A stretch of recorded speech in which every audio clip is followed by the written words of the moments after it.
આપની stock specific recommendation જાણી લઈએ.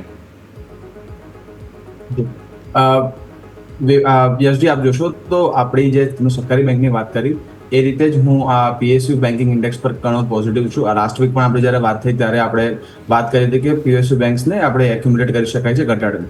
મારી સલાહ રહેશે બેંક ઓફ બરોડામાં. બેંક ઓફ બરોડા આપણા કરંટ માર્કેટ પ્રાઇસમાં 254-255ની આસપાસ ચાલી રહ્યો છે.